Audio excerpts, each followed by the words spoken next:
کے پاس ہے بڑا اجر۔ یا ایھا الذین آمنوا ان تتقوا اللہ یجعل لکم فرقانا، اہل ایمان اگر تم اللہ کے تقوی پر برقرار رہو گے تمہارے لیے فرقان، ایک کے بعد دوسری فرقان آتی رہے گی۔ پہلا فرقان تو یہ آ گیا، یہ فتح جو تمہیں دی گئی ہے۔ وَيُكَفِّرْ عَنْكُمْ سَيِّئَاتِكُمْ، اور یہ کہ تمہارے سے تمہاری جو کمزوریاں ہیں، برائیاں ہیں، وہ اللہ تعالیٰ دور کر دے گا۔ وَيَغْفِرْ لَكُمْ، اور بخش دے گا۔ وَاللَّهُ ذُو الْفَضْلِ الْعَظِيمِ، اللہ بڑے فضل والا ہے۔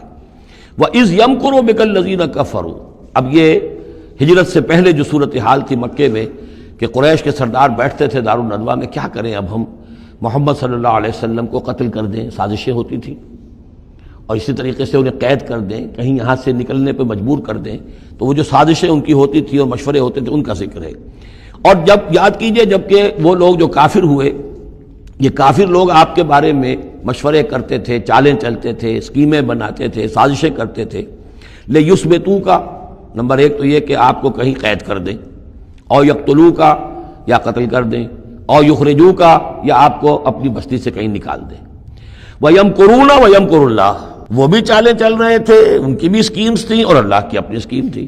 وَاللَّهُ خَيْرُ الْمَاكِرِينَ، اور ظاہر بات ہے کہ اللہ تعالیٰ بہترین ہے پلاننگ کرنے والا اور بہترین ہے تدبیر فرمانے والا۔ وَإِذَا تُتْلَىٰ عَلَيْهِمْ آيَاتُنَا قَالُوا قَدْ سَمِعْنَا لَوْ نَشَاءُ لَقُلْنَا مِثْلَ هَٰذَا، اور جب انہیں ہماری آیات پڑھ کے سنائی جاتی ہے تو وہ کہتے ہیں ٹھیک ہے، بہت سن لی ہم نے یہ آیات، بہت محمد آپ نے سنا لیا، کوئی ایسی بات بھی نہیں ہے، ہم چاہیں گے تو ایسا ہی کلام ہم بھی کہہ لیں گے۔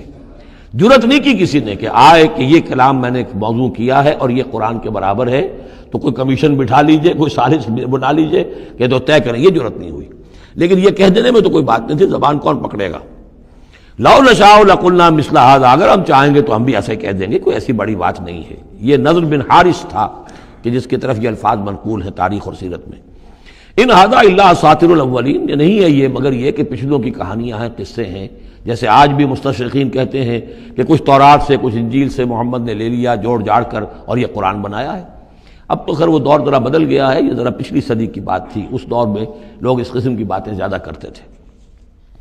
وَإِذْ قَالُوا اللَّهُمَّ إِنْ كَانَ هَذَا هُوَ الْحَقُّ، اور وہی بات جو میں نے آپ کو بتائی تھی کل بھی کہ ان قریش کے لیے سب سے بڑا مسئلہ اپنے عوام کو سنبھالنے کا ہو گیا تھا، کیسے روکیں ان کو کہ یہ محمد صلی اللہ علیہ وسلم کا ایمان نہ لائیں۔ اس کے لیے جو اور تدبیریں وہ کرتے تھے اسی کی طرح کی ایک تدبیر کا ذکر آ رہا ہے۔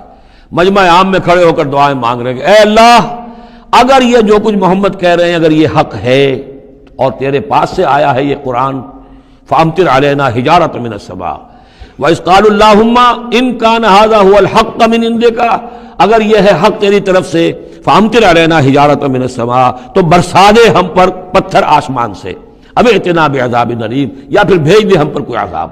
اب عذاب آیا نہیں، دیکھ لو، اس کا مطلب یہ کہ یہ محمد جھوٹے ہیں صلی اللہ علیہ وسلم۔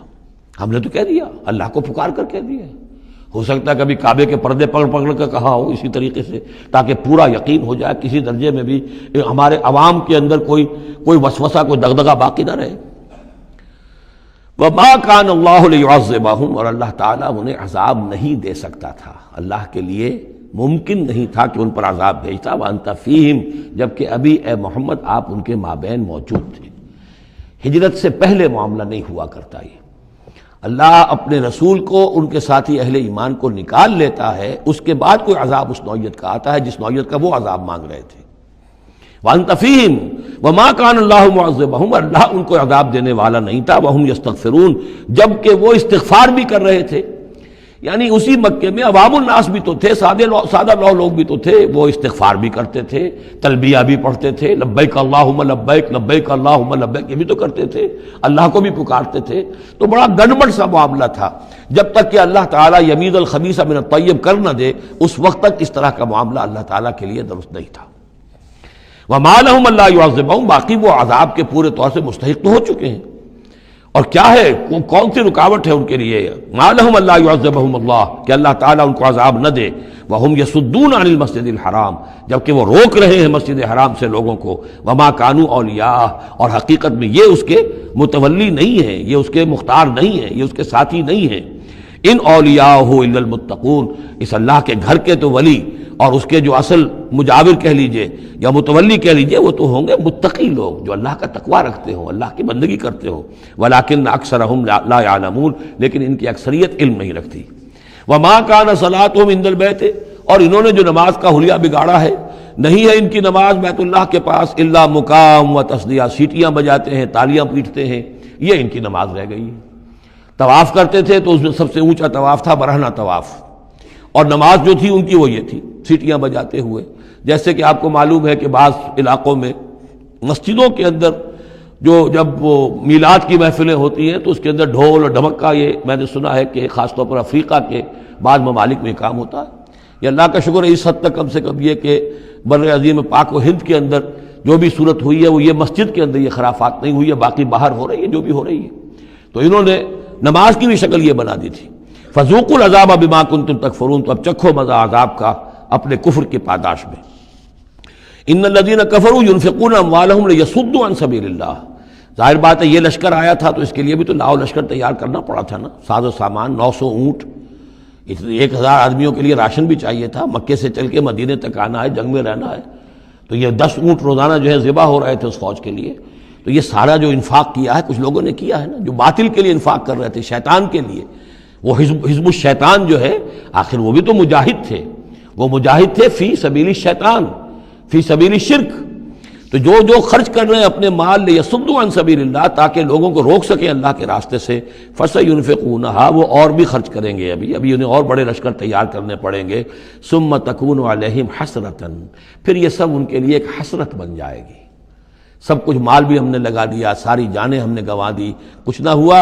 محمد کا بال بیکا نہ کر سکے صلی اللہ علیہ وسلم. اللہ کا دین تو جا الحق وزهق الباطل ان الباطل کان زہوقا. ایک وقت آئے گا کہ اللہ کا دین جو ہے غالب ہو جائے گا. ثم یغلبون، پھر وہ مغلوب ہو کر رہیں گے. والذین کفروا الی جہنم یحشرون، اور جو ان میں سے کافر ہوں گے، جو اس وقت ایمان لے آئیں گے اللہ تعالیٰ ان کو معاف فرما دے گا، اور جو کفر پر اڑے رہیں گے وہ جہنم کی طرف گھیر کر لے جائے جائیں گے. لیمیز اللہ الخبیث من الطیب، یہ بات جو ہے سورہ آل عمران میں بھی آئی، تاکہ اللہ تعالیٰ پاک کو ناپاک سے علیحدہ کر دے، ممیز کر دے. وَيَجْعَلَ الْخَبِيثَ بَعْضَهُ عَلَى بَعْضٍ، اور جو ناپاک ہے اس کو ایک دوسرے کے اوپر سٹیک کرتا چلا جائے. فَيَرْكَمُهُ، اس کا ڈھیر کر دے، جَمِيعًا، اور ان کو سب کو فَيَجْعَلَهُ فِي جَهَنَّمَ، اور سب کو پھر جہنم میں جھونک دے. یعنی یہ کہ یہ پہلے تو یہ سفٹنگ کرنی ہوگی، یہ طیب ہے، یہ خبیث. خبیث کو ایک دوسرے کے اوپر سٹیک کیجئے اور پھر اس کو جہنم میں ایک ہی مرتبہ دھکا دے دیجئے. لیمیز اللہ الخبیث من الطیب ویجعل الخبیث بعضه علی بعض فیرکمہ جمیعا فیجعلہ فی جہنم اولئک هم الخاسرون. یقیناً یہی لوگ ہیں خسارے پانے والے.